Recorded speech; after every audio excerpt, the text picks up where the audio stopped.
Bismillahirrahmanirrahim. Assalamualaikum warahmatullahi wabarakatuh. Apa kabar pagi hari ini? Apa kabar pagi hari ini? Pagi-pagi. Masih jet lag. Masya Allah. Coba teman-temannya ditepuknya. Saudaraku, teman sebelah kanan mana? Tangan kanan mana? Tangan kanan. Tangan kanan. Oke. Ada teman sebelah kanannya? Oke. Saudaraku, apa kabar pagi hari ini? Saudaraku, apa kabar pagi hari ini? Masya Allah. Jawab mana sama temannya? Balikin. Yang kiri. Baik-baik saja. Baik-baik saja. Masya Allah. Coba ulang lagi sekali lagi yang sebelah kanan. Saudaraku, apa kabar pagi hari ini? Jawab. Baik-baik saja. Masya Allah. Baik ya. Alhamdulillahi Rabbil Alamin. Wabihi nasta'inu ala umuri dunya wad din. Assalatu wassalamu ala ashrafil anbiya'i wal mursalin, nabiyyina wa maulana wa syafi'ina Muhammadin sallallahu alaihi wasallam wa ala alihi wa ashabihi wa man ittaba'ahu wa man sara ala nahjihi ila yaumil qiyam. Ashhadu an la ilaha illallah wa ashhadu anna Muhammadan abduhu wa rasuluh alladhi la nabiyya wa la rasula ba'dah. Amma ba'du, faqur rabbi zidni ilma warzuqni fahma. Allahumma aftah lana hikmataka wanshur alaina rahmataka min khazaini rahmatika ya arhamar rahimin. Allahumma faqihna fid din وعلمنا الكتاب والتأويل. اللهم اهدنا واهد بنا واهد الناس جميعا واجعلنا سببا لمن اهتدى. اللهم آمين.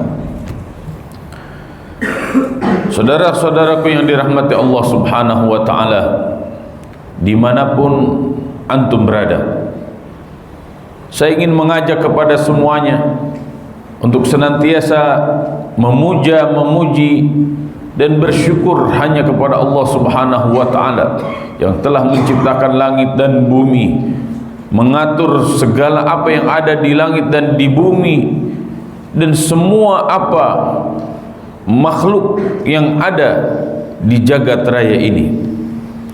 Alhamdulillah wa syukrulillah, hanya Allah Subhanahu wa taala yang layak untuk kita sembah. Dan semoga kita semuanya dijadikan oleh Allah Subhanahu wa taala orang-orang yang senantiasa mentauhidkannya. Salawat dan salam semoga senantiasa tercurah kepada Rasulullah sallallahu alaihi wasallam, kepada keluarganya, para sahabatnya, tabi'in, atba'ut tabi'in, kepada seluruh para ulama dan para mujahid dimanapun mereka berada. Kita memohon kepada Allah, semoga kita semuanya dijadikan pengikut setia Nabi Muhammad sallallahu alaihi wasallam sepanjang hayat kita. Kita yakin dalam Al-Quran dan sunnah Nabi sallallahu alaihi wasallam ada petunjuk bagi kita agar kita semuanya selamat, agar kita semuanya mulia, agar semuanya berjaya dalam kehidupan ini. Semoga hidup kita sukses berkah, mendapatkan ridha Allah. Semoga mati kita husnul khatimah. Semoga Allah Subhanahu wa taala akan mempertemukan kita semuanya dengan Rasulullah sallallahu alaihi wasallam, mendapatkan syafaatul uzma darinya, dan semoga Allah Subhanahu wa taala memperkenankan kita semuanya memasuki surga Firdausil A'la bersama-sama tanpa hisab. Allahumma amin. Pada kesempatan kali ini kita semuanya memohon kepada Allah, semoga tahun baru Islam 1446 Hijriah ini menjadi tahun yang penuh dengan harapan agar kita semuanya semakin kokoh keimanannya, semakin kokoh persaudaraannya, semakin semangat belajarnya, semakin semangat berdakwahnya, semakin semangat memperjuangkan Islam, semakin semangat mengokohkan negara kesatuan Republik Indonesia, dan jangan pernah lupa semakin bersemangat untuk membantu saudara-saudara kita di Palestina agar Allah menangkan, Allah merdekakan, Allah jadikan saudara-saudara kita di Palestina menjadi awal kebangkitan kaum muslimin di seluruh dunia. Saudara-saudaraku yang dirahmati Allah Subhanahu wa taala, jika kita kaji lebih dalam peristiwa hijrah dari Mekkah ke Madinah, maka kita akan mendapatkan situasi dan kondisi kaum muslimin di kota Makkah yang sangat mengkhawatirkan. Nabi sallallahu alaihi wasallam dan para sahabat radhiyallahu anhum ketika di fase Makkah ini adalah fase di mana kaum muslimin ditarbiyah oleh Nabi sallallahu alaihi wasallam agar memiliki kekuatan Islam dan kekuatan iman. Dan ini yang menjadi titik fokus fase Makkah. Maka semua kejahatan-kejahatan yang dilakukan oleh orang-orang kafir Quraisy kepada Nabi sallallahu alaihi wasallam dan kepada para sahabat radhiyallahu anhum tidak dilawan dengan fisik lagi. Ya, akan tetapi Nabi sallallahu alaihi wasallam menegaskan sabar, sabar, sabar. Ya. Satu hari pernah datang sahabat senior namanya Khabbab bin Arat. Khabbab bin Arat ini adalah murabbinya adik Umar ibn al-Khattab radhiyallahu anhu. Bahkan ketika mereka sedang halaqah di rumahnya bersama keluarga, bersama suaminya, kan datang Umar ibn al-Khattab radhiyallahu anhu. Ya. Karena ketika Umar ibn al-Khattab radhiyallahu an pada waktu itu masih kafir, berpapasan di jalan, ditanya, Umar kamu mau kemana? Saya mau bunuh Muhammad. Ya, kata orang tersebut, ngapain kamu bunuh Muhammad? Kamu urusin aja dulu tuh adik kamu sudah menjadi pengikutnya Muhammad. Marah Umar ibn al-Khattab, kemudian langsung mencari adiknya. Di rumahnya ternyata ada, kemudian Umar ibn al-Khattab masuk ke rumahnya. Dan ternyata ketika dilihat adiknya itu sedang memegang lembaran-lembaran kertas, ya, yang bertuliskan Taha ma anzalna 'alaikal Qur'ana litashqa. Mendengar ayat ini, ma anzalna 'alaikal Qur'an, kami tidak pernah menurunkan Al-Qur'an kepadamu litashqa, agar kamu menjadi susah, menjadi rumit, ya, menjadi sulit. Tidak, Al-Quran diturunkan oleh Allah Subhanahu wa ta'ala kepada Nabi Muhammad sallallahu alaihi wasallam, disampaikan kepada para sahabatnya sampai pada kita saat ini, justru untuk memberikan kemudahan demi kemudahan bagi kita, baik di dunia, dalam kehidupan dunia ini ataupun kehidupan setelah kematian kelak nanti di akhirat. Bergetar Umar ibn Khattab radhiyallahu anhu, ya, sampai Umar ibn Khattab radhiyallahu an masuk Islam dengan izin Allah Subhanahu wa taala pada kesempatan kali itu. Nah, gurunya itu adalah murabbi pertamanya itu adalah Khabbab bin Arat. Khabbab bin Arat itu seorang budak dulunya, ya, ditarbiyah oleh Nabi sallallahu alaihi wasallam sehingga menjadi seorang muslim dan menjadi sahabat sangat senior. Khabbab bin Arat datang kepada Nabi sallallahu alaihi wasallam yang sedang bermunajat di depan Ka'bah. Diceritakanlah bagaimana kondisi kaum muslimin pada waktu itu, ya, yang banyak penindasan, intimidasi, persekusi, pembunuhan terhadap kaum muslimin, budak-budaknya disiksa kemudian dibunuh, ya, sebagaimana Sumayyah dan keluarga Yasir, sehingga Nabi SAW mengatakan sabran ala Yasir fa inna mau'idakumul jannah. Wahai keluarga Yasir, bersabarlah kalian, karena sesungguhnya kalian telah dijanjikan surga oleh Allah Subhanahu wa ta'ala. Bagaimana Bilal bin Rabah dan sahabat-sahabat yang lainnya. Nabi SAW ketika mendapatkan curhatan Khabbab bin Arat, bahkan Khabbab bin Arat sampai mengatakan, ala tad'u lana, ala tastansiru lana, apakah engkau tidak mendoakan kami, apakah engkau tidak mendoakan kami kepada Allah agar kami mendapatkan pertolongan dari Allah Subhanahu wa ta'ala. Apa kata Nabi SAW? Nabi SAW menegaskan, innakum qaumun tasta'jilun, sesungguhnya kalian ini adalah kaum tasta'jilun, yang segala sesuatu itu ingin cepat, ya,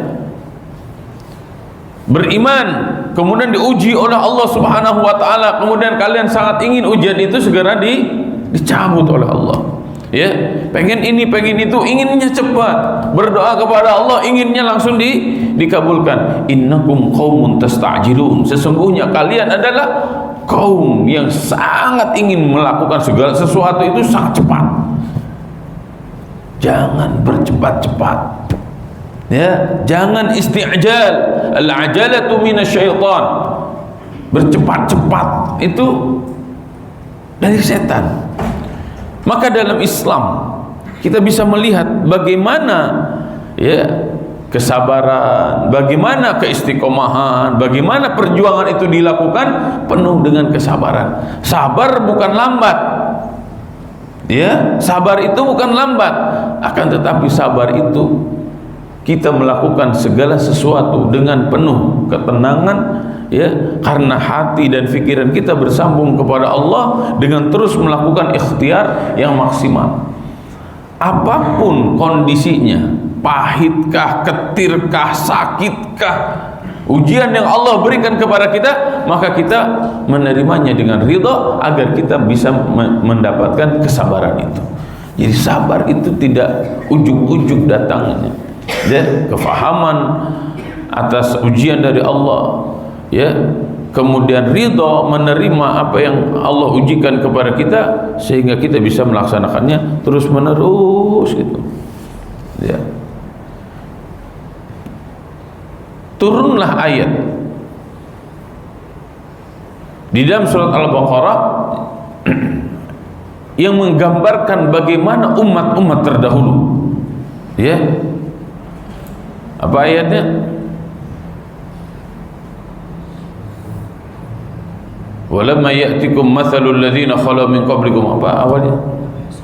Am hasibtum an tadkhulul jannah walamma ya'tikum mathalul ladzina khalu min qablikum massathumul ba'sa wad-dharra wa zulzilu hatta yaqula ar-rasul wal ladzina amanu ma'ahu mata nasrullah ala inna nasrullahi qarib.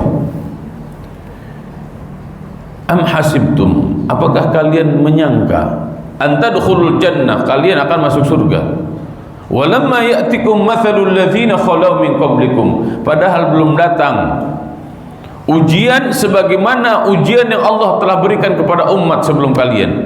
Nah, ini kalau kita tanya pada diri kita, ujian apa yang Allah berikan kepada kita? Ujian paling berat bagi santri-santri mimbar hufaz nggak ada kecuali ngantuk doang. Nggak. Betul nggak?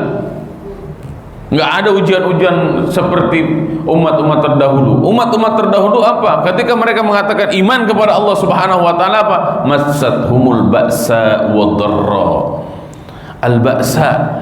Al-ba'sa ay al-faqr, sulit ekonomi, ya, wad-dharra, banyak penyakit, wa zulzilu, dan digoncangkan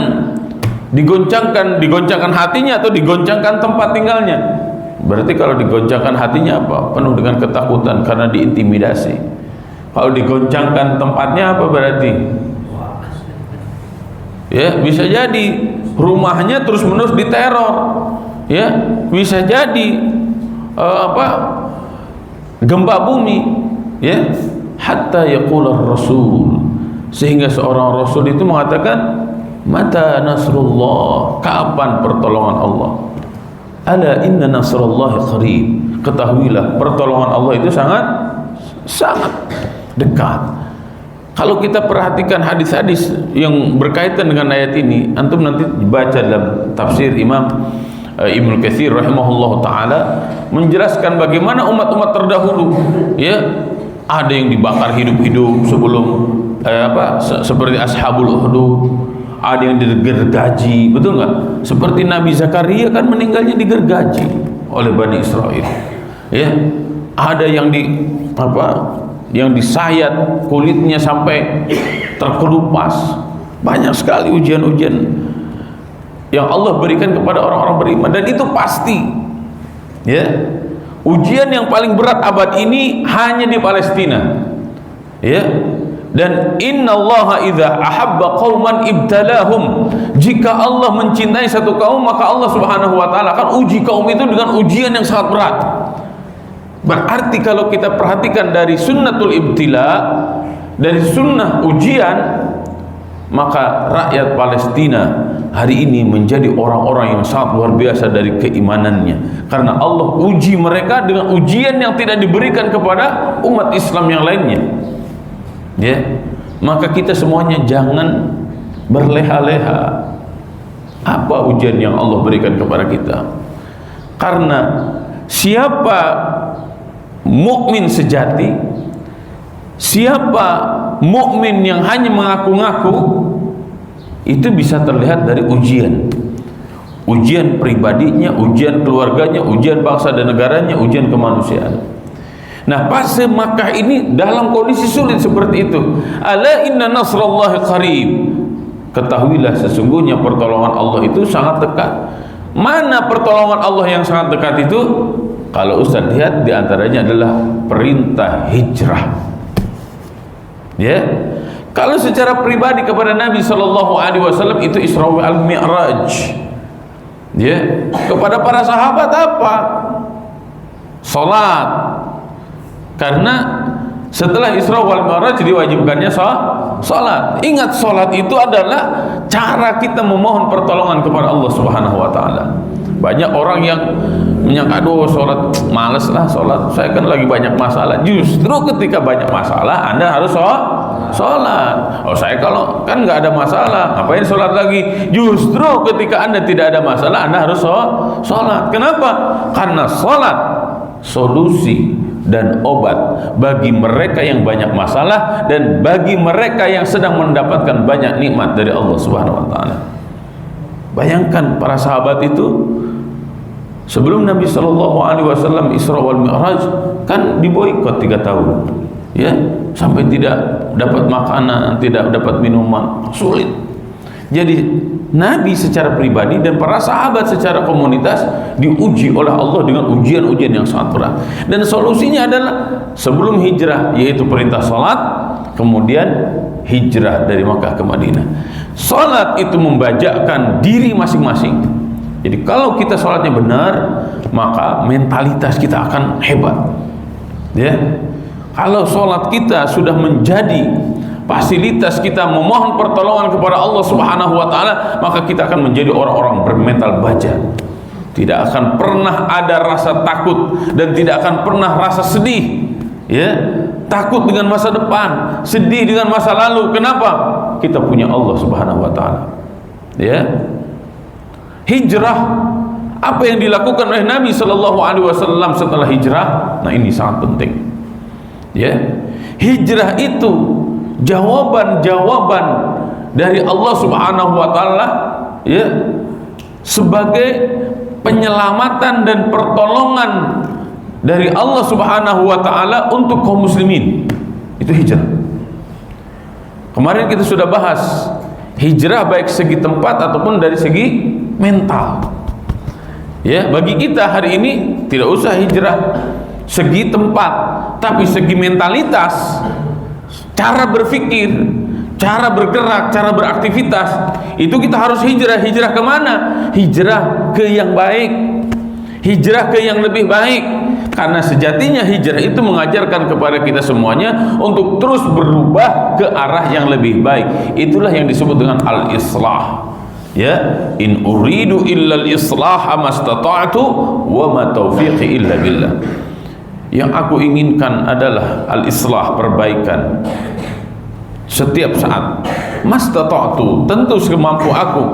Wa ma taufiqi illa billah. Adapun taufik itu hanyalah milik Allah Subhanahu wa ta'ala. Hijrah itu adalah nuqtatul intilaq, titik tolak di mana perubahan kaum muslimin secara pribadi dan secara sosial itu berubah total. Ya, kalau Ustadz kemarin bahasanya dewasa diri dan dewasa sosial berubah total. Dewasa dirinya kenapa? Dengan sholat intinya. Dewasa sosial dengan apa? Dengan kekuatan komunitas yang semuanya sepakat pindah dari Makkah menuju Madinah. Itu hebat, luar biasa. Nah, apa yang dijadikan sarana oleh Allah Subhanahu wa ta'ala mentarbiyah kaum muslimin baik secara pribadi dan sosial ketika sudah hijrah dari Makkah ke Madinah. Ya, inilah yang Syekh Al-Mubarakfuri di dalam kitabnya Ar-Rahiqil Makhtum menyebutkan dengan bina'ul mujtama'il jadid. Ya, benteng masyarakat baru, membangun kekuatan masyarakat baru. Masyarakat baru di situ siapa maksudnya? Umat Islam dan non Muslim. Ya, apa yang dilakukan oleh Nabi Shallallahu Alaihi Wasallam dalam kajian Ustadz tidak kurang dari 3. Ya, yang pertama dalam membangun masyarakat baru, dan ini juga harus kita perhatikan karena ini yang sedang kita lakukan di pesantren kita. Ya, ini yang sedang kita lakukan di lingkungan kita. Dan antum nanti pindah kemanapun, tinggal dimanapun, perhatikan 3 hal ini, karena 3 hal ini sangat penting. Apa itu? Yang pertama dalam membangun masyarakat baru adalah dirikan masjid. Ya, makmurkan masjid. Mendirikan atau memakmurkan masjid. Ustadz menyebutkan dirikan masjid karena Nabi SAW dan para sahabat radhiyallahu anhum ketika hijrah dari Makkah ke Madinah tidak ada masjid, maka Nabi SAW mendirikan masjid. Kalau kita pindah ke satu kampung, kita pindah ke satu tempat, sudah ada masjid, buat apa mendirikan masjid lagi? Maka tugas kita adalah memakmurkan masjid. Ya, nanti kita akan bahas lebih rinci. Yang kedua adalah al-mu'akhat, mempersaudarakan umat Islam. Ya, bukan bikin kelompok-kelompok kecil. Ya, bukan ingin menonjolkan diri sendiri, bukan ingin menonjolkan kelompoknya, partainya, ormasnya, bukan. Tapi lakukan al-mu'akhat, persaudaraan. Dan ini yang hari ini kita butuhkan. Ya, kadang masjid dengan masjid yang lain saing-saingan, masjid dengan musola-musola saing-saingan. Nggak begitu, bro. Ya, yang harus kita lakukan adalah al-mu'akhat, persaudaraan dan mempersaudaraan, kokohkan persaudaraan. Yang ketiga adalah membangun pasar. Ya, di zaman Nabi SAW terkenal dengan aswaqus sahabah. Ya, pasar-pasar sahabat. Di mana itu? Itulah suqul manaqah namanya. Pasar manaqah. Pasar manaqah itu di mana? Pasar manaqah itu kalau kita hari ini ke Madinah, di samping Masjid Nabawi, ya, di depan persis Masjid Gomamah, nih Masjid Nabawi, di depannya ada sebelah kanan Masjid Nabawi itu ada Masjid Gomamah kecil. Ya, nah di depan Masjid Gomamah itu sampai hari ini itu kosong, nggak ada apa-apa. Disitulah yang disebut dengan suq manaqah atau aswaqus sahabah, pasar sahabat. Dan inilah yang mampu nanti menyaingi pasar orang-orang Yahudi. Ya, Sehingga umat Islam kokoh dari segi ekonomi, mandiri dari segi ekonomi, ya. Umat Islam bukan umat yang meminta-minta kepada orang lain, tapi umat Islam umat yang siap mandiri, siap berkarya, ya. Bahkan umat Islam umat yang diajarkan oleh agama ini, sebaik-baiknya manusia adalah orang yang paling baik manfaatnya bagi manusia yang lainnya, ya. Jadi kalau kita perhatikan tiga ini, ya, membangun masjid, ya, mempersaudarakan, kemudian membangun kekuatan ekonomi. Jika ini sudah diperhatikan, maka kita akan menjadi masyarakat baru yang sangat kuat, ya. Kita lihat secara umum. Besok insya Allah pertemuan yang akan datang Ustaz akan membahas ini secara khusus nih. Secara umum, kenapa masjid yang pertama kali dibangun? Karena masjid adalah ruang publik. Ruang publik itu apa? Ruang tempat di mana semua orang bisa bertemu, ya. Di masjid tidak ada yang lebih baik dari segi pangkat dan harta. Adakah DKM, ketua DKM yang mengumumkan Bapak Haji Rojali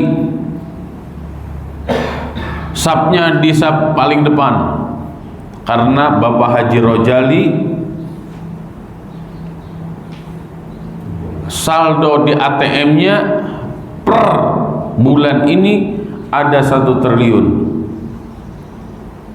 Kemudian disebutkan lagi Bapak Haidar sapnya paling belakang karena saldonya cuma 1 juta. Ada kayak begitu? Diatur gitu sap-sap di masjid itu sesuai dengan saldo. Ada? Bapak Kafa sapnya paling depan karena beliau sebagai lurah di desa kita. Ada yang begitu mengatur sap di masjid sesuai dengan jabatannya. Riweuh, Pak. Riweuh. Ya. Dalam Islam mau kaya, mau miskin, mau berpangkat, mau rakyat, kalau sudah masuk ke masjid bebas. Mau dimanapun dia duduk, mau dimanapun dia sholat berdiri, bebas. Betul nggak? Dan Nabi SAW ini mengajarkan egaliter, persamaan derajat. Di dalam Islam tidak ada kasta, ya. Ini yang pertama nih hikmahnya, ya. Masjid ruang publik yang egaliter, tidak ada kasta, dan masjid adalah pusat ibadah dilakukan, ya. Artinya ini apa? Spiritualnya dibangkitkan, betul nggak?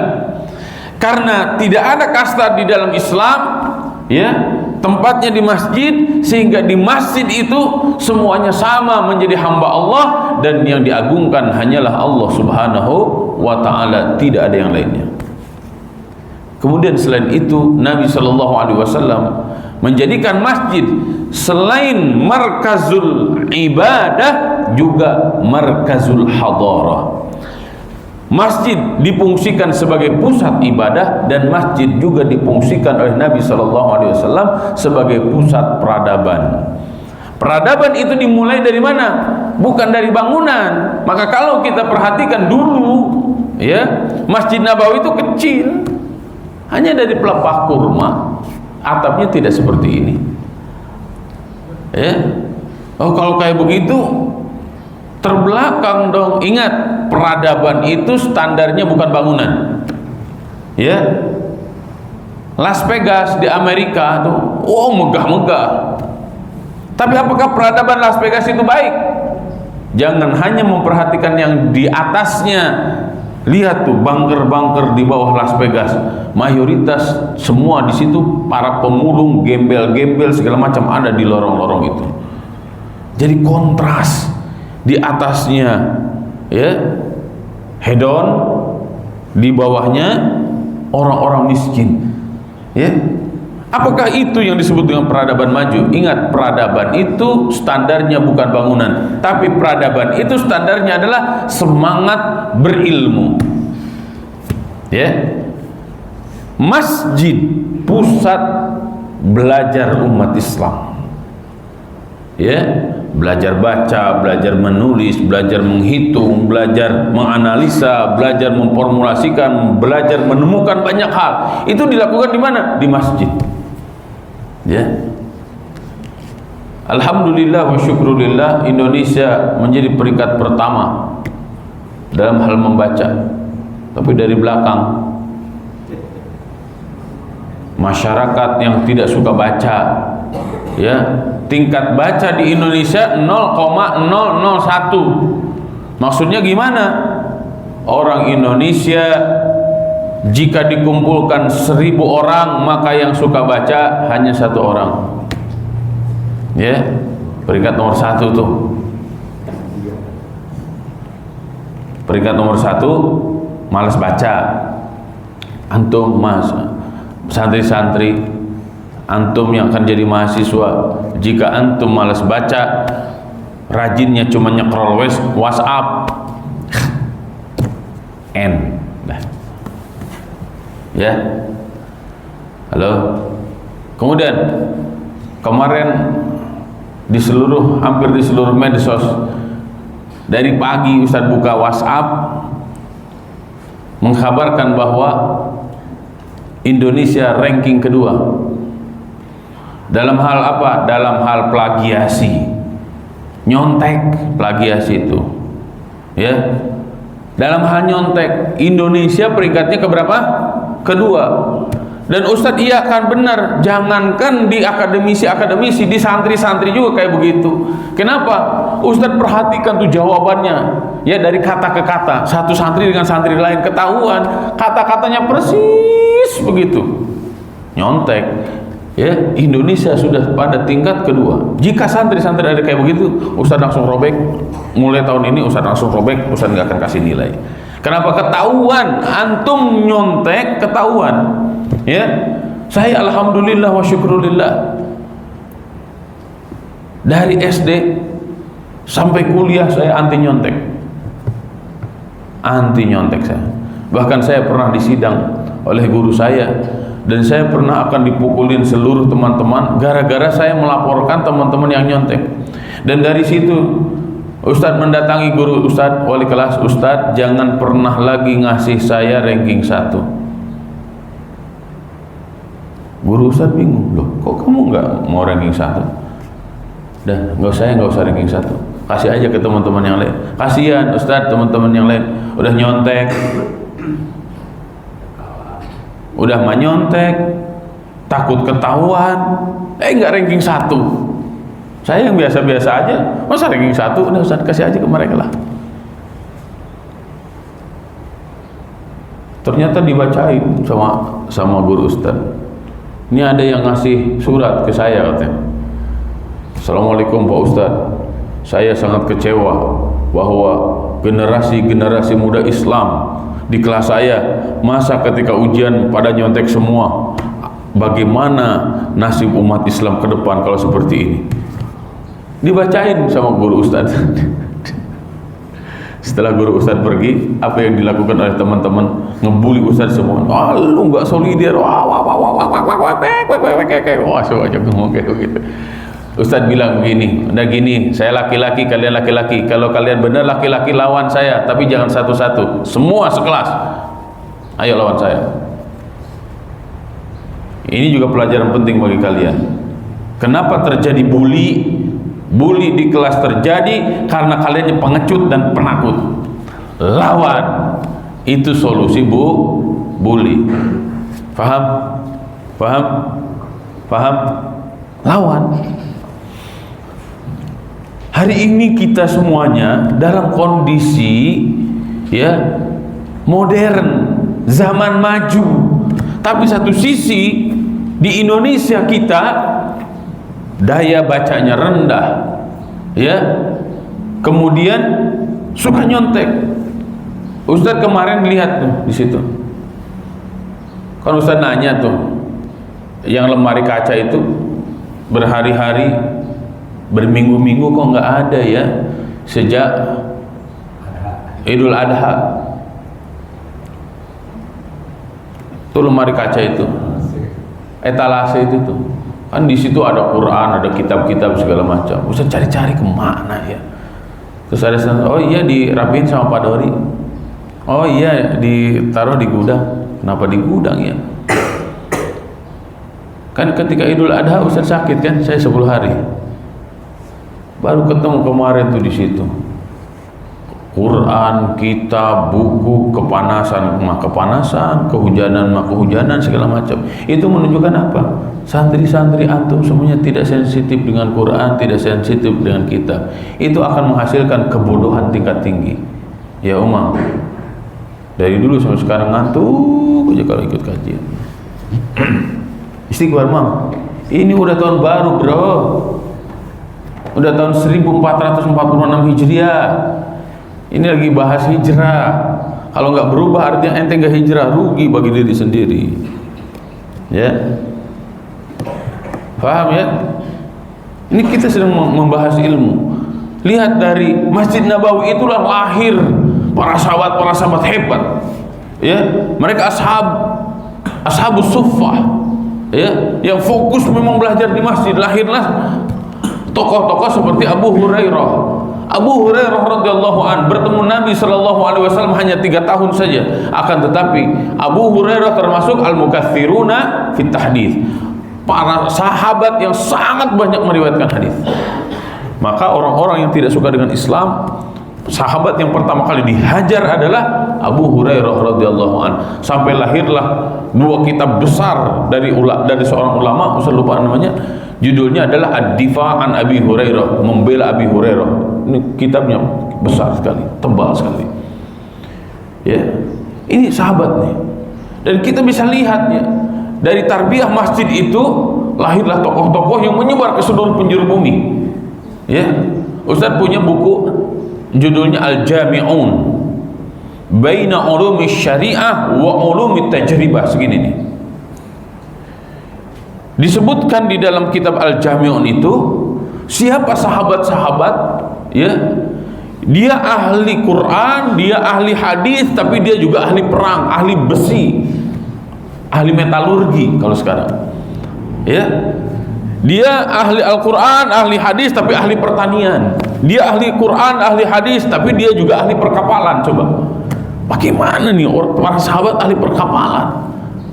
Kan sahabat jarang kemana-mana, kan ada di Madinah dong. Tapi kenapa mereka sampai jadi ahli perkapalan? Hebat para sahabat. Ini yang Ustaz inginkan ya. Kita mungkin tempatnya sederhana sekarang. Iya, nggak apa-apa, sederhana. Tapi kualitas santri-santrinya harus melampaui batas. Ya, melampaui batas apa? Melampaui batas orang-orang. Orang-orang belajar cuma kurikulum doang, modul-modul doang. Antum jangan. Hidupkan daya kajiannya, bacanya harus kuat, diskusinya harus kuat, nulis harus kuat ya. Karena ini yang akan menumbuhkan peradaban kita. Bangunan ini antum lulus nggak akan antum bawa, tapi ilmu yang antum tanam di dalam hati dan pikiran, itulah yang akan menemani antum seumur hidup. Ya, ini Ustaz ngomong begini bukan hanya untuk santri, tapi untuk Ustaz sendiri dan untuk para guru di sini. Kenapa? Ilmu masih banyak yang harus kita kaji, masih banyak yang harus kita baca. Ya, halo.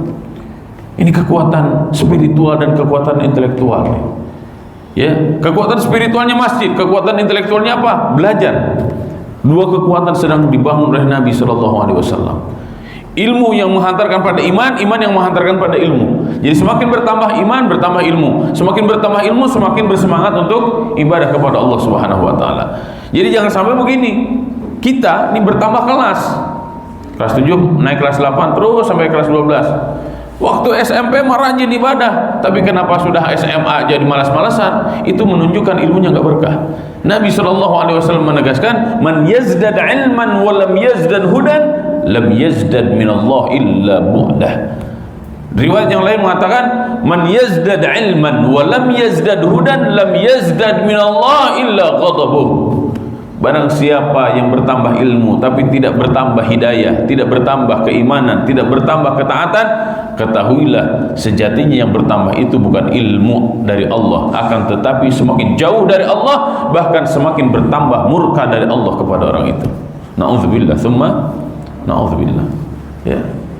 Semakin naik kelas antum malah semakin enggak karu-karuan. Semakin naik kelas antum semakin malas-malasan. Semakin naik kelas antum malah semakin nggak mau lagi baca kitab-kitab para ulama. Ini ada masalah berarti. Masalahnya di mana? Dalam hati kita. Ustadz kan bapak saya juga bukan ulama, nggak peduli. Bahkan hatta bapak antum orang kafir sekalipun nggak ada masalah. Kenapa? Karena hidup antum ditentukan oleh antum sendiri. Ya. Kenal Abu Jahal nggak? Kenal Abu Jahal? Ketemu di mana sama Abu Jahal?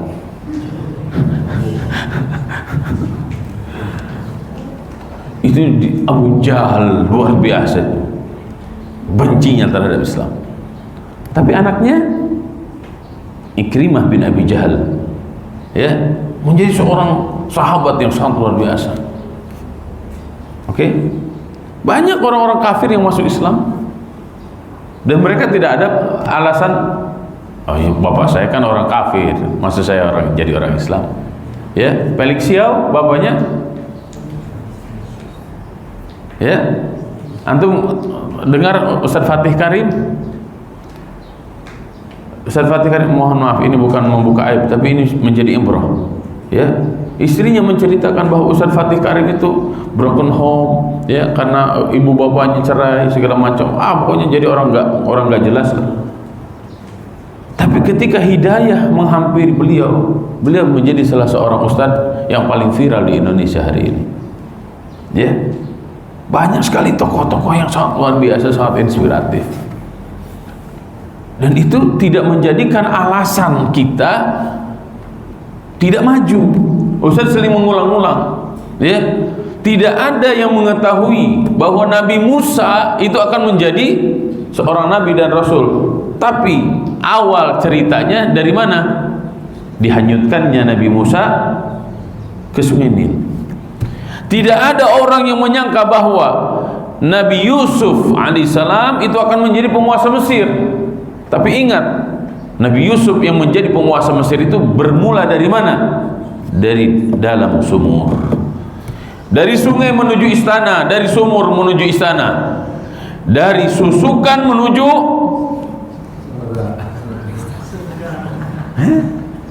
antum harus punya prinsip seperti itu. Saya dulu berprinsip, saya orang kampung, nggak apa-apa. Saya orang kampung, alhamdulillah, wasyukurillah. Saya bukan keturunan Habib, ya nggak apa-apa.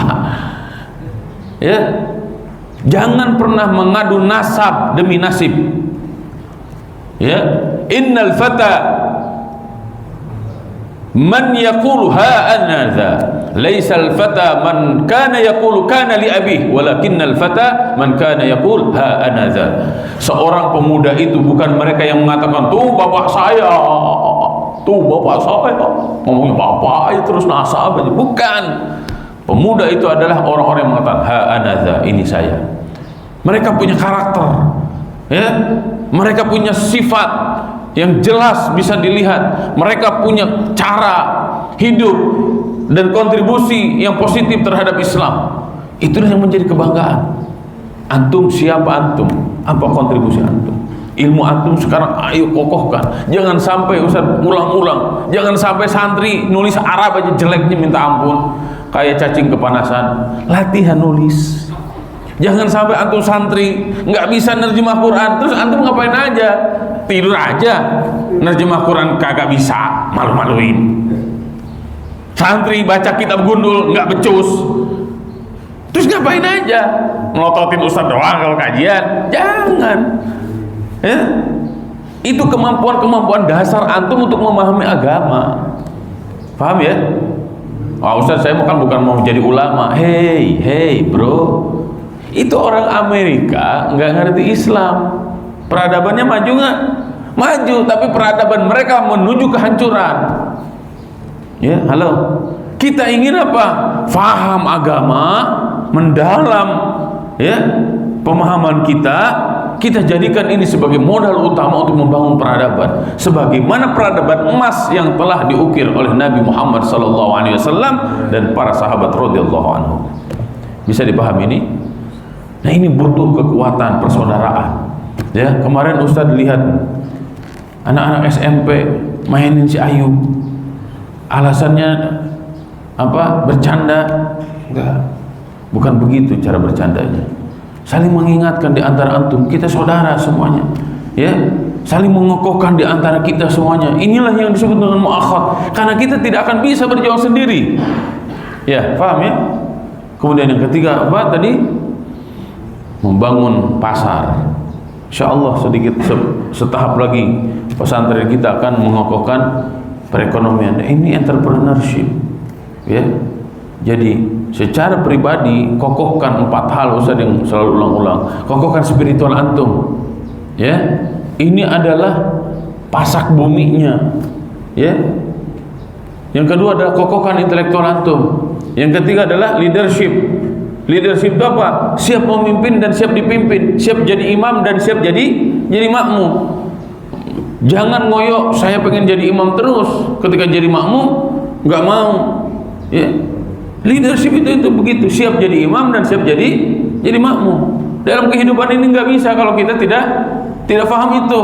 Antum tidak taat kepada pimpinan, udah repot, ya. Antum tidak taat pada guru, repot. Hidup dimanapun antum akan jadi meteor garden. Paham meteor garden? Meteor sifatnya gimana? Selalu menyerang orang. Akhirnya apa? Rame tuh, Star Wars jadinya. Ya, ribut terus, nggak bisa kehidupan kayak begitu. Kalau dalam keluarga meteor garden itu nggak sakinah namanya. Kenapa? Karena selalu ada piring terbang, dilempar sana sama istrinya, dibalikin lagi, dilempar suaminya. Ya, kalau di pesantren, santrinya mabal, santrinya tidur mulu, santrinya begadang mulu, santrinya nggak mau ke masjid. Akhirnya apa? Santri itu jadi masalah. Dia terus-terusan nggak sadar. Udah diingatkan, ibadah itu nikmat. Terus dia nggak bisa menikmati ibadah-ibadahnya sampai dia keluar. Terus gimana nanti ibadahnya? Rungkat, hidup tuh rungkat kalau kayak begitu. Ya. Jadi kenapa Ustaz terus mengingatkan ini berulang kali? Nih, spiritual biar kita kokoh, biar nggak rungkat. Intelektual, ilmu itu bagaikan cahaya. Kemanapun kita pergi kalau punya cahaya jelas, betul nggak? Mau maju, mau mundur, mau ke kanan, mau ke kiri, mau belok atau seperti apa? Jelas. Kalau leadership siap dipimpin dan siap memimpin, kita akan solid dalam sebuah komunitas yang kuat, betul nggak? Kemudian entrepreneurship agar kita kaya. Tetap jadi ustad, lamun kalian jadi ustad tapi miskin, mau naik mimbar juga nggak pede. Sampai Pak Dori begini, saya sampai kapanpun kalau belum punya 10 bau sawah nggak mau khutbah. Ya memang nggak bisa. Coba antum jadi ustadz, jadi ulama, kaya raya, boleh nggak? Boleh. Dan itu sebenarnya yang diajarkan oleh Nabi SAW. Nah, kalau antum tidak terbiasa bekerja, malas-malasan, pagi malas-malasan, hilang keberkahan. Ya. Allahumma barik ummati fi bukurihim. Jadi ketika pagi itu bergerak, beresin ini, beresin itu, ini bergerak terus. Gitu. Lihat sampah, beresin. Lihat baju teman jatuh, udah cuci. Betul nggak? Lihat baju teman numpuk, udah setrika, kasih ke temannya. Oh, keenakan Ustaz, nggak apa-apa. Biar dia jadi mentalitas apa?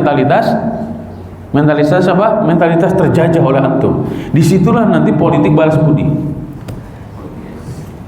Ya, antum belajar banyak hal. Karena pesantren itu miniatur Islam, miniatur peradaban Islam.